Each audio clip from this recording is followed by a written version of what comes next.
El Salmo número 74 dice así la palabra de Dios. ¿Por qué, oh Dios, nos has desechado para siempre? ¿Por qué se ha encendido tu furor contra las ovejas de tu prado? Acuérdate de tu congregación, la que adquiriste desde tiempos antiguos, la que redimiste para hacerla la tribu de tu herencia.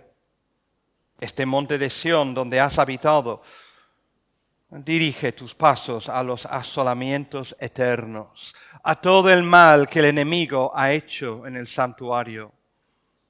Tus enemigos vociferan en medio de tus asambleas. Han puesto sus divisas por señales. Se parecen a los que levantan el hacha en medio de tupido bosque. Y ahora con hachas y martillos han quebrado todas sus entalladuras. Han puesto a fuego tu santuario, han profanado el tabernáculo de tu nombre, echándolo a tierra. Dijeron en su corazón, destruyámoslos de una vez. Han quemado todas las sinagogas de Dios en la tierra. No vemos ya nuestras señales, no hay más profeta, ni entre nosotros hay quien sepa hasta cuándo. ¿Hasta cuándo, Dios, nos afrentará el angustiador? ¿Ha de blasfemar el enemigo perpetuamente tu nombre? ¿Por qué retraes tu mano? ¿Por qué escondes tu diestra en tu seno? Pero Dios es mi Rey desde tiempo antiguo, el que obra salvación en medio de la tierra. Dividiste el mar con tu poder, quebrantaste cabezas de monstruos en las aguas, magullaste las cabezas del Leviatán y lo diste por comida a los moradores del desierto. Abriste la fuente y el río, secaste ríos impetuosos. Tuyo es el día, tuya también es la noche. Tú estableciste la luna y el sol. Tú fijaste todos los términos de la tierra. El verano y el invierno, tú los formaste.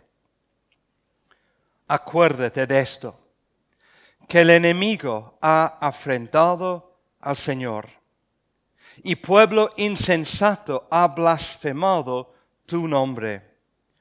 No entregues a las fieras el alma de tu tórtola, no olvides para siempre la congregación de tus afligidos. Mira al pacto, porque los lugares tenebrosos de la tierra están llenos de habitaciones de violencia. No vuelva avergonzado el abatido, el afligido y el menesteroso alabarán tu nombre. Levántate, oh Dios, aboga tu causa. Acuérdate de cómo el insensato te injuria cada día. No olvides las voces de tus enemigos, el alboroto de los que se levantan contra ti sube continuamente. Amén. Así leemos en la palabra de Dios. Vamos a volver a orar. Oremos. Padre Dios eterno, de nuevo en este día, oh Dios, venimos delante de tu palabra. Hemos comido en tu mesa, oh Dios, esta mañana, pero como el cuerpo necesita comer muchas veces, también el alma, oh Dios. Y venimos con hambre y con sed en esta tarde, oh Padre, para que tú nos sigas hablando. Ayúdanos, oh Dios, para entender lo que tú tienes que decirnos en esta tarde. Te lo pedimos en el nombre de Jesús. Amén. Cuando Judith y yo nos conocimos, yo le empecé a contar algo de mi pueblo, que es el mejor pueblo del mundo, como podéis imaginar, que tiene la calle principal, la avenida principal más ancha de toda Gran Bretaña. Es lo que lo conté a Judith.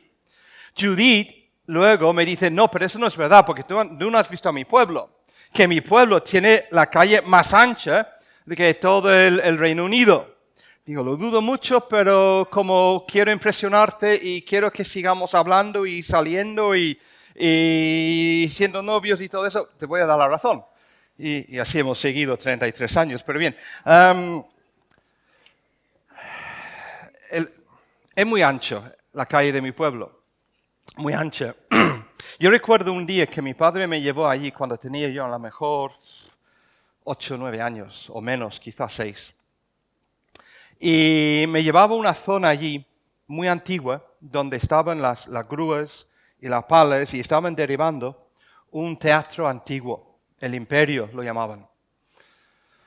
Y me dice mi padre, mire, es que vas a ver que aquí van a derribar el teatro y toda esta acera, esta línea de tiendas antiguas y edificios antiguos, y van a hacer un nuevo centro comercial. Y eso era lo más moderno, era lo más... Todo el mundo tenía que tener en su pueblo un centro comercial, en donde ya a los pocos meses pues ya teníamos una monstruosidad de hormigón, ¿no? Que no tenía nada que ver con lo bonito de antes, pero ahí estaba el centro comercial. Y las horas que pasé yo allí como joven, ya los sábados con los amigos haciendo tonterías y bueno. ¿Cuándo fue? El año pasado, volviendo a mi ciudad para ver a mi madre, bajé al centro, a la calle más ancha del Reino Unido, y empiezo a ver carteles, remodelación de la calle principal. Y empiezo a mirar, y luego voy para ver, no lo podía creer, porque ya otra vez estaban las grúas y la pala derribando el centro comercial, quitándolo, dejándolo a ras para abrirlo al río detrás. Un río que cuando yo estaba ahí, vivía allí, era una zona industrial y podías sí pisar por encima del agua porque era tan sucia y tan llena de mugre que... Pero hoy lo han hecho un parque súper bonito y lo quieren conectar. Bien. Y yo lo miré y lo vi y ya quizás es una señal de los años que tengo. Pero me sentí un poco nostálgico, ¿no? por ese trozo de hormigón que estaban quitando. Porque formaba parte de todo lo que era mi juventud y era como una referencia ahí en la calle principal de mi pueblo. Ya no está, ya falta. Así creo, es algo que siente Asaf, el autor de este salmo. Asaf que junto con el pueblo, prevé la falta de un edificio muy importante en sus vidas. Él prevé el tiempo, el día cuando el templo dejará de estar en medio de la ciudad de Jerusalén.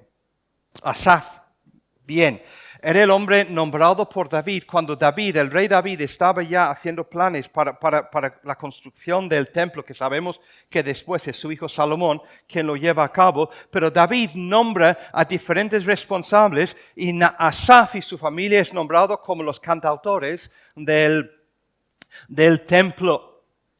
Asaf incluso está presente en lo que es la dedicación de aquel lugar. Recordamos a Salomón con esa gran oración que hizo y bajó la gloria de Dios a aquel lugar, mostrando la presencia de Dios entre su pueblo. Asaf estuvo allí. Y ahora en este Salmo 74, él expresa lo que él siente cuando este edificio recién estrenado ya no está. Como si alguien hubiera dicho a este joven de 6 años, ahí en la calle más grande del Reino Unido, que lo que estás viendo levantarse va a desaparecer dentro de muy, muy pocos años. Asaf entiende, no sabemos cómo, pero Dios le hace entender que lo que él está viendo con toda su gloria va a desaparecerse. Este edificio que representa como el tabernáculo antes en el campamento del pueblo, ¿os acordáis? En el desierto, las 12 tribus acampaban alrededor del tabernáculo, cada uno mirando la puerta y mirando al centro donde estaba Dios y tenía la columna de la nube y la columna de fuego para mostrar y representar la presencia de Dios entre ellos. Ahora tienen el templo, ahora que están en la tierra prometida, llevan 400 años ahí y David y Salomón han hecho realidad la casa de Dios, el templo. Dios está entre ellos. Y ahora que están celebrándolo, recién estrenado, y Asaf entiende que se va a quitar, se va a destruir. Y escribe este salmo porque para mostrar que no entiende, para hacer expresión a estas emociones que tiene. ¿Pero qué está pasando aquí? Acabamos de celebrar y ahora entiendo que va a desaparecer. La verdad es que el templo en la historia del pueblo hebreo desapareció 3 veces. Realmente, cuando llega Nabucodonosor de los babilonios, el templo que había estrenado Salomón con Asaf es derribado ya por el año 586 antes de Cristo. Luego lo reconstruyen después, recordamos a Nehemías, Esdras, ¿no? Toda esta historia. Y luego vienen los macabeos y vuelven a destruir este templo, el segundo templo, por llamarlo así, ya en el año 165 antes de Cristo. Y luego, en los tiempos de los romanos, Herodes construye un tercer templo, empezando en el año 19 antes de Cristo, y es este templo lo que ve Jesús, ¿no? Que todavía se estaba terminando. Se terminó el año 64 después de Cristo, y a los 6 años entran los romanos y destruyen todo y levantan ahí sus banderas. No sabemos cuál de las destrucciones está hablando Asaf. Tiendo a pensar que es la primera destrucción, que era la más cercana a ellos. Pero da lo mismo. Aquí tenemos este lamento. Esta realmente es una oración de Asaf. Es allí arriba en la letra pequeña nos dice que un masquil, que es una palabra que nos dice que lo que está escrito aquí es para nuestra contemplación y para enseñarnos cómo reaccionar a este tipo de noticias. Cómo orar cuando, es algo parecido a lo que estábamos comentando en algún momento esta mañana. Quizá refleja mi estado mental aquí, no lo sé. Pero cómo reaccionarnos y cómo orar cuando no entendemos lo que Dios está haciendo, cuando parece que Dios... Es que Dios ya no está aquí. El templo se ha ido. Es la idea, es equivocada. Pero si el templo representaba la presencia de Dios, Asaf empieza a ver que va a haber un momento cuando el templo ya no está. ¿Y qué está pasando? ¿Qué tenemos que pensar? Pues lo primero que nos comenta Asaf aquí en esta oración es realmente qué está viendo, qué está preveyendo él, cómo es esta situación. Claramente es que el templo, desaparece. Versículo 3, mira, habla de asolamientos, algo destruido, arruinado, arrasado, derrumbado hasta el suelo. No queda nada. Todo este edificio glorioso que han visto ellos levantarse se queda en nada, asolado. Y es por la acción de un enemigo que ha entrado ahí. Versículo 4, tus enemigos vociferan en medio de tus asambleas.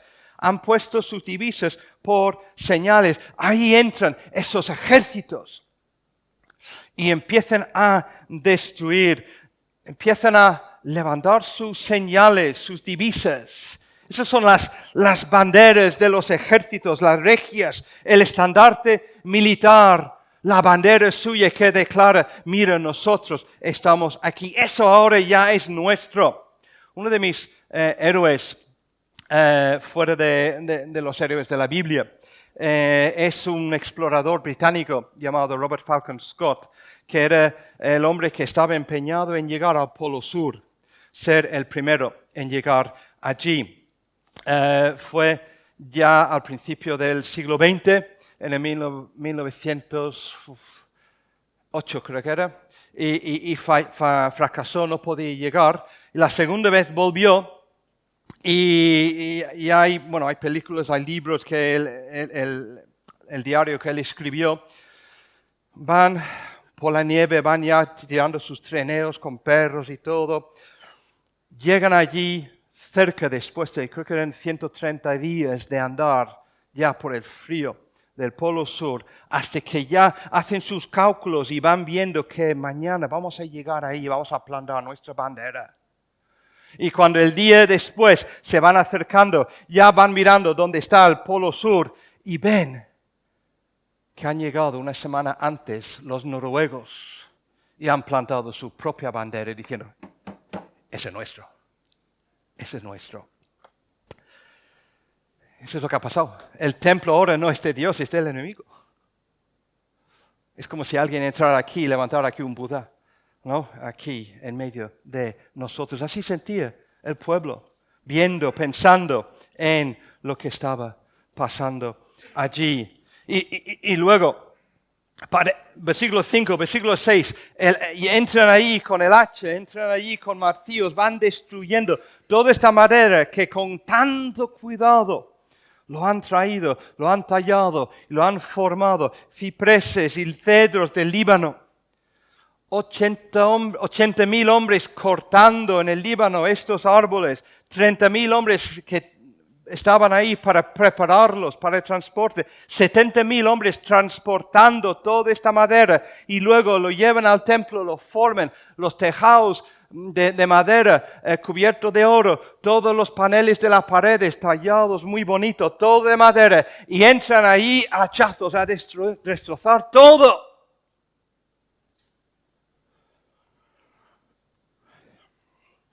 Y donde antes, versículo 7, el fuego servía para purificar, para expiar el pecado, para la propiciación del pueblo, para justificar, para ofrendar, para acercarse uno a Dios.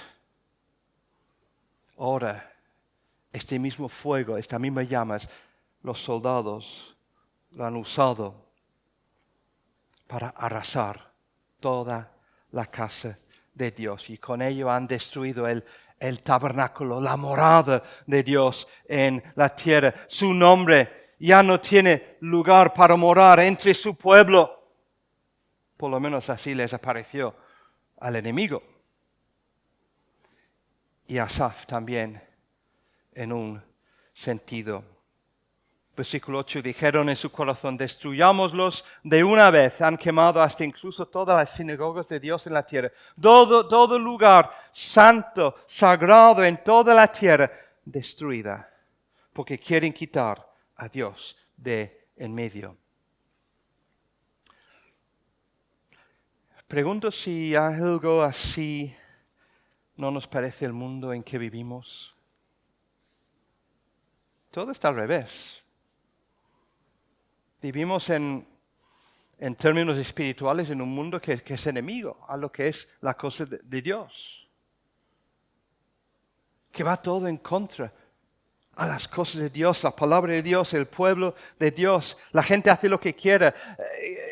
Si pudiesen, destruirían todo lo que es de Dios, ignoran a Dios, no le hacen caso a las cosas de Dios. El pueblo de Dios es cada vez más marginado. La sociedad se burla constantemente de Dios, blasfemando constantemente todo lo que tiene que ver con las cosas de Dios. Ignoran a Dios, las cosas de Dios, y quieren echar al Creador de su creación. Y parece que lo ha conseguido. ¿Dónde está Dios en nuestra sociedad? Pues lo sacan ya en Semana Santa, lo dan de paseo por el pueblo y luego lo guardan hasta la próxima vez que les tienen que quitar el polvo. Y ya está. El pueblo entonces, bueno, lo primero que ve Asaf es el templo desaparece y el pueblo sufre, claro, el pueblo sufre. Lo vemos en su palabra, sus expresiones. Versículo 1, la confusión que tiene, el dolor. ¿Cómo puede Dios permitir algo esto para las ovejas de su prado? ¿Por qué se ha encendido tu furor contra las ovejas de su prado. Y no sabemos qué está pasando, no sabemos ni hasta cuándo va a durar esto. Versículo 9, no vemos ya nuestras señales, nuestra bandera, no hay más profeta, ni entre nosotros hay quien sepa hasta cuándo. Y mira, versículo 10, como siguen, ¿hasta cuándo, Dios? Tenemos que sufrir. ¿Hasta cuándo nos afrentará el angustiador y ha de blasfemar el enemigo perpetuamente, eternamente, para siempre tu nombre? Sufrimiento muchas veces parece eterno, ¿no? Cuando estamos en ello, que no hay salida. Usa esta palabra angustiador, habla de este dolor emocional, el que nos hace sufrir, quizá no en el cuerpo, pero en el corazón, lo que estamos viendo, lo que están haciendo con la casa de Dios. Ver y escuchar que Dios es blasfemado, versículo 18. Si hablan de Dios es para contar chistes, como si no pasara nada, porque como no hay Dios para escucharme, blasfeman a Dios. Y esto hace sufrir al creyente. Luego dice, mire, cuando habla de los que vienen en contra, versículo 19, habla de fieras, animales salvajes que afligen al pueblo, afligir, golpear, causar dolor. Son las palabras y los sentimientos del pueblo que está sufriendo, está viendo de lejos la desaparición de este templo. Menesterosos nos sentimos nosotros, versículo 21, muy necesitados, mendigos, sin recursos, sin nada ahora. No tenemos la casa de Dios, entonces no tenemos nada. No tenemos a Dios. Entonces, ¿qué tenemos? Realmente que valga la pena. Se sienten, versículo 11, completamente abandonados y a solas. ¿Por qué retraes tu mano?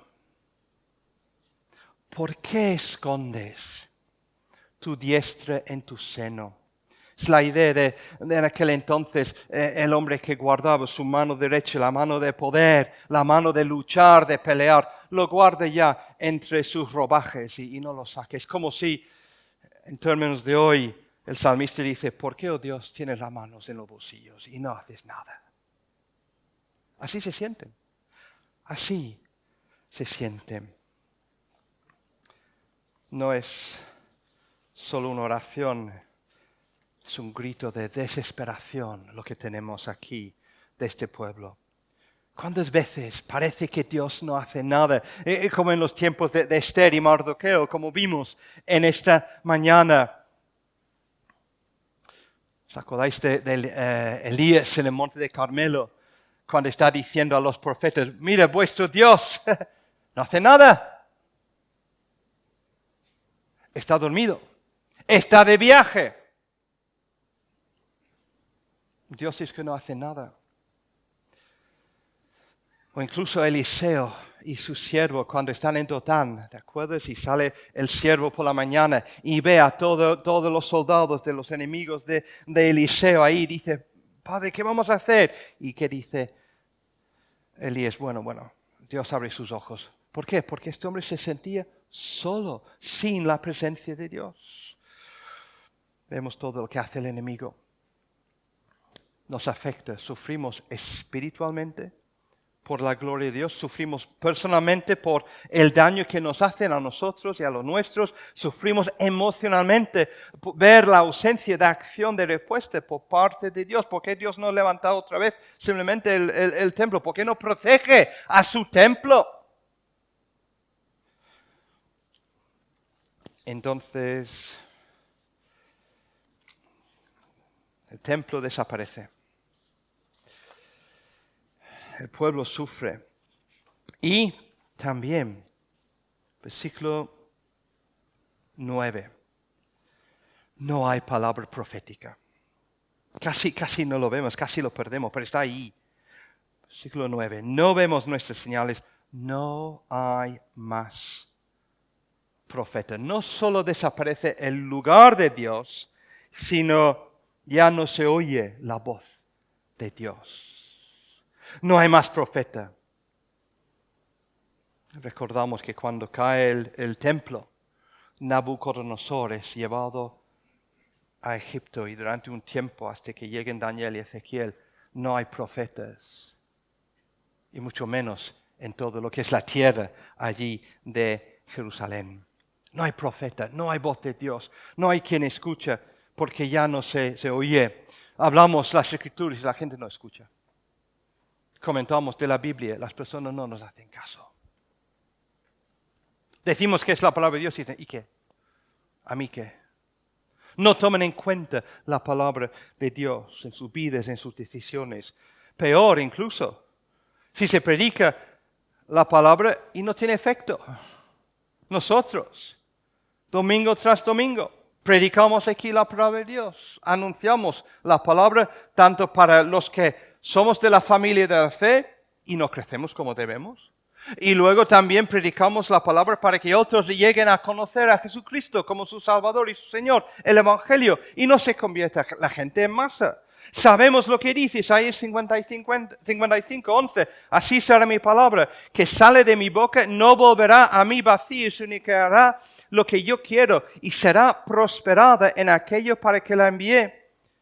Pero no vemos que la palabra tiene este efecto en nuestras vidas, en las vidas de las personas de Ciudad Real. Es desesperante. Asaf se siente desesperado viendo lo que él prevé y ve en el futuro. Esa ha sido la parte más grande, ¿vale? Más larga. Ahora vamos con lo que Asaf hace. Primero, lo que hace es razona con Dios. Razona con Dios en su oración, expone y explica la situación y luego él en su oración razona con Dios y le dice, Dios, haz algo. Dirige tus pasos, versículo 3. Haz algo. Como si Dios tuviera que acercarse, es que no le veo cerca, aunque Dios está allí. La vez que vemos en el Salmo y le hemos leído que Asaf usa la palabra tú. Empieza en el versículo 1. Habla de las ovejas de tu prado. Acuérdate del versículo 2 de tu congregación. Es pueblo tuyo, dice Asaf. Tienes que hacer algo, tienes que defender este pueblo, tienes que defender a tu reputación, tu nombre. Tú estás metido en eso, oh Dios. Refleja en ti, defiende tu reputación, dirige tus pasos. Ese es tu pueblo, es tu santuario, es tu reputación, tu honor. Las sinagogas son tuyas. Versículo 8, las sinagogas, los lugares de encuentro, son tuyas, son de Dios en la tierra. Versículo 10, es el honor de tu nombre. ¿Ha de blasfemar el enemigo perpetuamente tu nombre? ¿Tu nombre, oh Dios? Tienes que hacer algo. Versículo 22, levántate, oh Dios, aboga tu causa. Defiéndete a ti mismo. Haz algo, oh Dios. ¿Por qué? Porque versículo 23 van en contra tuya. Porque son tus enemigos, vale, han venido contra el pueblo de Israel. Y son el enemigo del pueblo, pero son el enemigo tuyo, oh Dios. No olvides las voces de tus enemigos, oh Dios. Entonces, oh Dios, defiende tu reputación y recuerda, en segundo lugar le dice a Asaf, recuerda tu pacto con tu pueblo. Recuerda tu pacto con tu pueblo. Otra vez, esta frase que es tan preciosa, las ovejas de tu prado. Nos recuerda en el Evangelio de Juan cuando tenemos a Jesús como el buen pastor, ¿no? Y el buen pastor que busca a estas ovejas. Cuando solo hay 99, falta uno y va en búsqueda. Y estas ovejas que conocen el nombre del pastor porque el pastor conoce a sus ovejas. Recuerdo, Dios, que es pueblo tuyo. Recuerda mira, versículo 20. Mira el pacto. Ahí está. Mira el pacto. Padre, no te olvides del pacto. Este pueblo tuyo, el pueblo del pacto, es un pueblo, versículo 2, adquirido. Acuérdate de tu congregación, la que adquiriste. Un pueblo adquirido y sigue, la que redimiste. Un pueblo adquirido, un pueblo redimido. Es que pensamos en Ruth, por ejemplo, redimida y llevada a la familia de Bot, cuando no tenía nada. Y recibe una herencia porque este hombre la compró y hizo lo necesario para traerla y hacer que ella fuera de él. Y el amor que hay detrás de esta imagen. No tenemos un Dios que es impersonal, sino un Dios que ama. Y ese es el pacto que Él ha hecho con este pueblo para redimirla. Pero a la vez también es, versículo 12, es rey. Pero Dios es mi rey desde tiempo. Él es nuestro rey. Nosotros, Padre, somos súbditos tuyos, dependemos de ti. Tú eres nuestro rey. Entonces actúa como rey. Tú eres el que está en la cabeza del pacto. Tú eres el que ha entrado en pacto con nosotros. Rey con súbditos.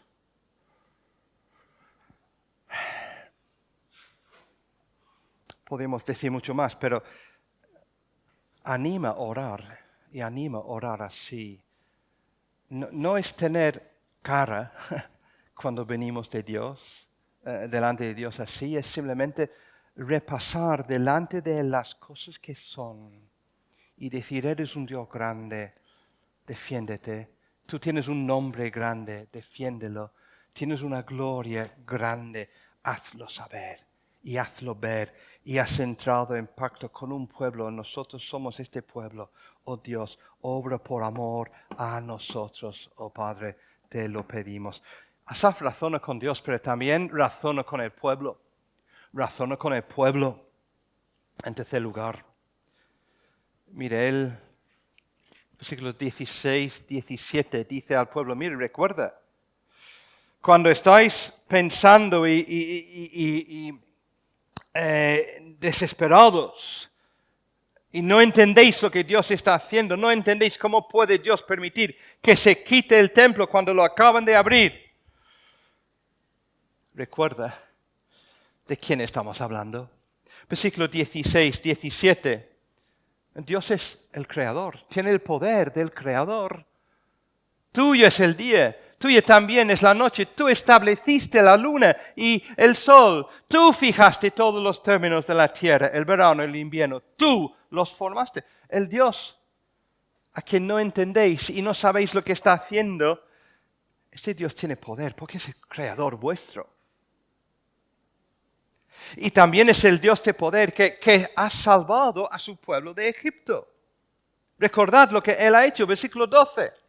El que obra salvación en medio de la tierra. Dividiste, oh Dios, el mar con tu poder. Quebrantaste cabezas de monstruos en las aguas.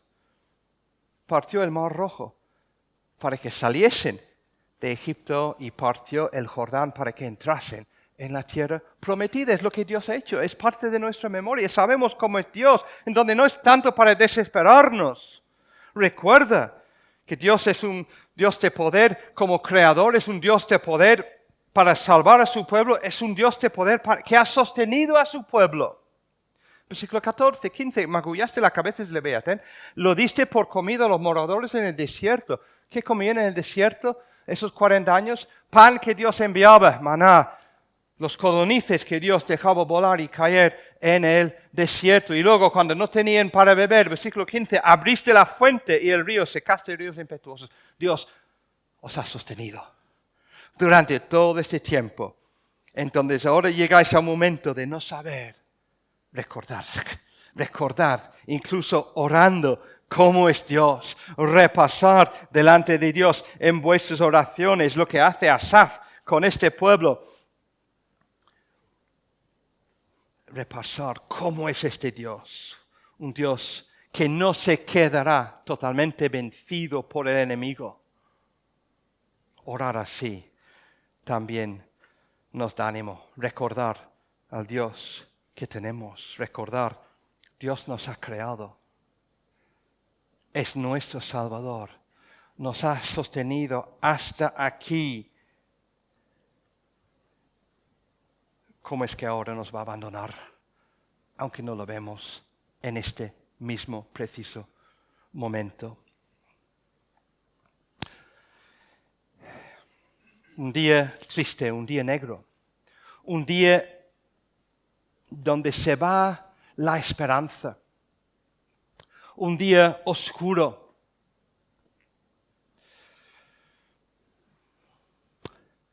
Me hace pensar en otro día, triste, oscuro, sin esperanza, lleno de desesperación. Cuando hay un hombre colgado en una cruz, lo vamos a celebrar dentro de unos minutos. Emmanuel, Dios aquí, Dios en medio de nosotros, el templo de Dios vivo entre su pueblo. Ya no está aquí, está allí colgado en una cruz, está muerto. El hombre enemigo de Dios se burla de él y le blasfeman. Los soldados le ponen esta corona irónica. Es blasfemia total. Dice que es el rey de reyes. Ya veremos el rey de reyes, que eres tú. Pilatos le pone este letrero, o rey de los judíos. Vaya ya, ahí veis, tenéis a vuestro rey. Los que pasaban, los escribas allí, dice que es el Salvador, pues ni te puedes salvar a ti mismo. Venga ya, baja de ahí, venga ya. Si eres realmente quien dices que eres, meneando la cabeza, blasfemando a Dios. La voz de este gran profeta, el profeta más que Moisés, ya ha sido silenciada porque le han matado en la cruz. Ya no se va a oír más esos grandes sermones como en el monte, esas grandes parábolas.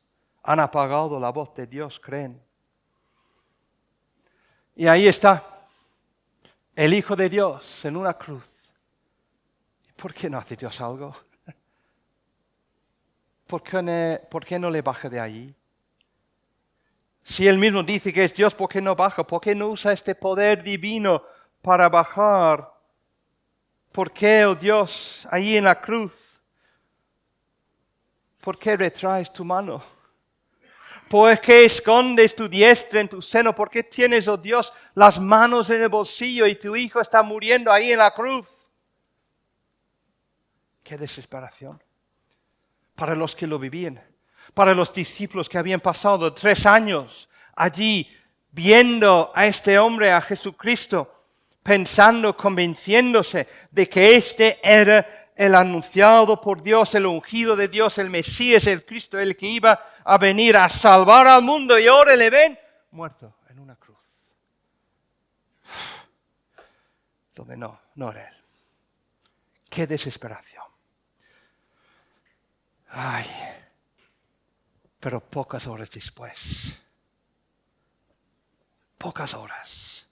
el Dios que con poder, que creó al mundo y la vida, que después liberó a su pueblo de Egipto, este Dios recuerda la vida de aquel menesteroso varón de dolores, experimentado en quebranto, y no deja, versículo 19 allí, no deja que su alma se entrega y se olvida para siempre. Dios Padre se acordó, versículo 20, de su pacto, ese pacto eterno para salvar a un pueblo, para buscar una solución para el pecado, para que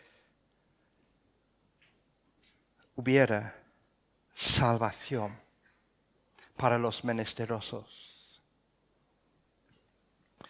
Y en aquel lugar tenebroso, oscuro, que empezó realmente aquel viernes cuando se cortó la luz del sol, hasta el mismo domingo por la mañana, al salir el alba, Dios estaba, lo vimos esta mañana, Dios estaba obrando. Dios estaba haciendo algo. Aunque Cristo clama como el pueblo, ¿por qué me has abandonado? El Padre no le ha abandonado, no ha olvidado de él, le devuelve la vida. El plan de Dios se cumple, la salvación de su pueblo. Dios lo consigue. Parece todo oscuro, todo perdido. Parece que Dios ya no está y no hace nada, pero nada más lejos de la verdad. Era el momento más glorioso de la historia de la humanidad. Porque el hombre necesitaba que Cristo muriera. El hombre necesitaba que Dios Hijo dejara su vida sufriendo. Sí, sufriendo por el pecado. No su propio pecado. Él no era pecador. Él era perfecto. Era Dios, era el Hijo de Dios. Él vivía una vida perfecta. Pero la paga de pecado es la muerte, sí. Es que Él cobró por otros. Él pagó el precio que otros merecían. Él recibió los látigos y el castigo que requería la santidad de Dios al ver el pecado en el mundo. Y cuando este Dios hombre, Jesucristo, muere en la cruz, no muere porque Él es pecador, Él muere porque somos nosotros pecadores. En este día tan oscuro, tan desesperante, que ahora después lo vemos como el día más glorioso de toda la historia. Porque es el día cuando, aunque parece que sí, el templo se ha arrasado, Dios estaba salvando a su pueblo. Dios estaba obrando, dejando morir en lugar de pecadores como nosotros, su único Hijo. Y ya luego, cuando estaba todo pagado, Dios entra y le levanta,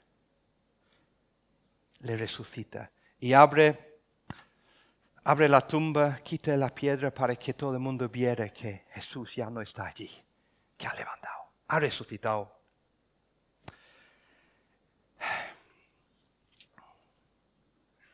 Ese es el mensaje del Evangelio. Ese es el mensaje de todo lo que es la palabra de Dios, salvación para gente mala, de parte de un Dios bueno. Hermanos, la vida es difícil. A veces, muchas veces, casi siempre, parece siempre, la vida es difícil. Parece que Dios anda lejos de nosotros o andamos lejos de Dios. La gloriosa presencia de Dios no la sentimos. Es como si ya se ha quitado el templo un poco.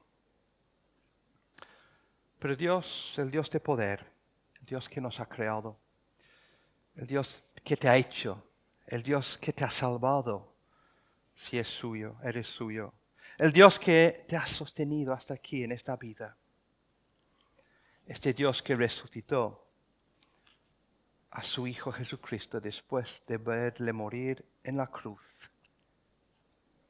Ese Dios no te ha abandonado y no te abandonará.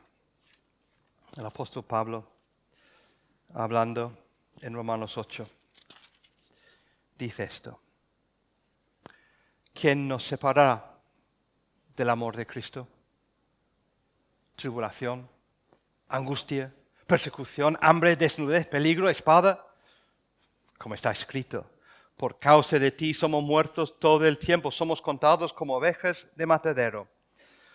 Antes, en todas estas cosas, somos más que vencedores por medio de aquel que nos amó. Por lo cual estoy seguro de que ni la muerte, ni la vida, ni ángeles, ni principados, ni potestades, ni lo presente, ni lo porvenir, ni lo alto, ni lo profundo, ni ninguna otra cosa creada nos podrá separar del amor de Dios que es en Cristo Jesús, Señor nuestro. Eso es lo que estaba aprendiendo Asaf al orar en este Salmo 74.